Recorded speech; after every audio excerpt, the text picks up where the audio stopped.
Pace bene.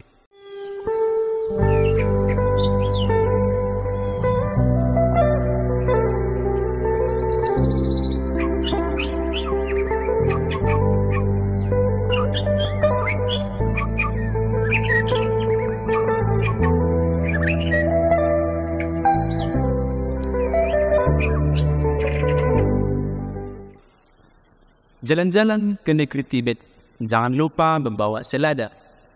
Karena Natal sudah mulai mendekat, mari kita berbahagia.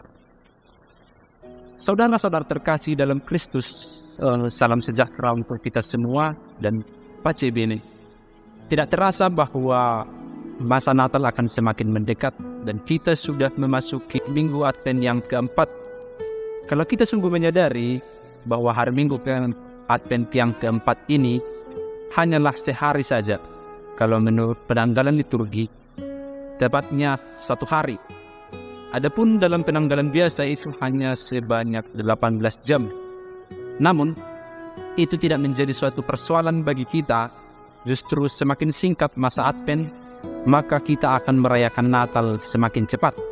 Dan kita semakin bersukacita karena Natal akan segera tiba. Saudara-saudara terkasih, dalam bacaan Injil yang diperdengarkan kepada kita pada hari ini, berbicara tentang pemberitahuan tentang kelahiran Yesus Kristus. Kalau kita ingat kembali pada hari raya kabar sukacita, Injil yang sama juga diperdengarkan kepada kita.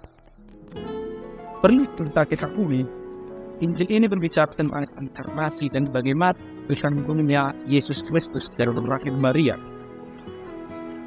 Juru selamat kita dikandung oleh Maria 6 bulan setelah Yohanes Pembaptis dikandung oleh Elisabet. Gabriel adalah malaikat yang sama yang diutus kepada Zakaria untuk memberitakan rencana Allah mengenai penyelamatannya terhadap umat Israel.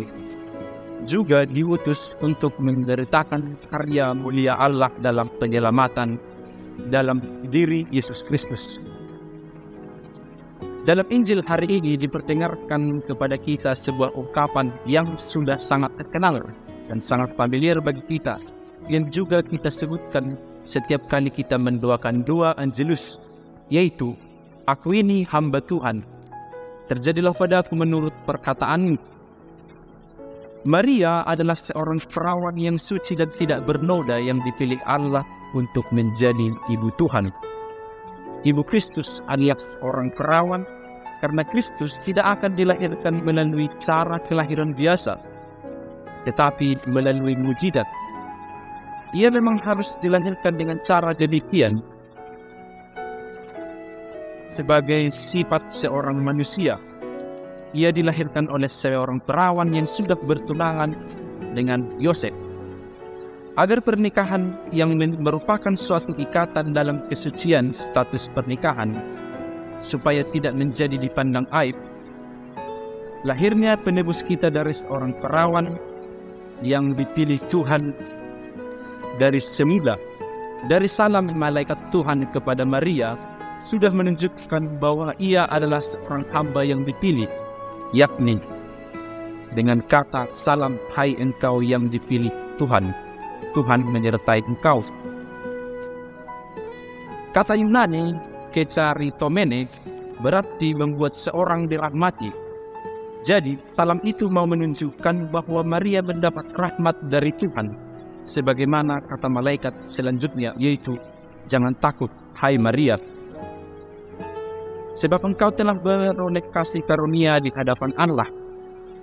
Rahmat itu berkenaan dengan Maria yang akan mengandung dan melahirkan seorang anak laki-laki dan harus dinamai Yesus. Nama Yesus mengacu pada identitasnya sebagai anak Allah yang menjadi keturunan Daud. Ia akan menjadi besar dan akan disebut anak Allah yang Maha Tinggi yang terdapat dalam kitab 2 Samuel. Dan Tuhan Allah mengaruniakannya tahta Daud bapa leluhurnya, dan kerajaannya tidak akan berkesudahan. Juga tertera dalam kitab kedua Samuel. Reaksi Maria ialah, "Bagaimana mungkin hal itu terjadi karena aku belum bersuami?" Kata Maria. Aslinya ialah, "Bagaimana mungkin hal itu terjadi karena aku belum mengenal seorang pria. Istilah mengenal berarti mengadakan hubungan seks. Maria terikat dengan perkawinan dengan Yusuf, tetapi ia belum tinggal serumah dan belum mengadakan hubungan seks, sehingga masih perawan. Reaksi Maria itu memungkinkan malaikat menjelaskan perannya, menjelaskan peran kuasa Allah, sekaligus memungkinkan dan mengungkapkan identitas Yesus sebagai anak Allah. Karya roh yang kreatif dan kuasa Allah yang akan menaungi perawan Maria, sehingga ia akan mengandung dan anak yang dilahirkannya itu akan disebut anak Allah. Status kelahiran Yesus dikaitkan dengan proses dikandungnya oleh seorang perawan karena kuasa Allah. Hal itu tidak mustahil, sebab berkat campur tangan Allah, Elizabeth yang mandul pun dapat menjadi hamil. Keilahian Yesus itulah yang mempengaruhi hati Maria, sehingga ia penuh rahmat. Rahmat itu bekerja sama dengan kerendahan hati Maria, sehingga memampukannya menjawab ya atas sabda Allah yang didengarnya. Ia menjadi teladan kerendahan hati dan kemuritan yang sejati. Ia adalah hamba Tuhan yang mendengarkan dan melaksanakan sabda Allah. Nah, kita sebagai seorang Kristen yang menjadi pengikut Yesus, sudahkah kita memiliki iman seperti Maria? Penantian kita akan segera berakhir.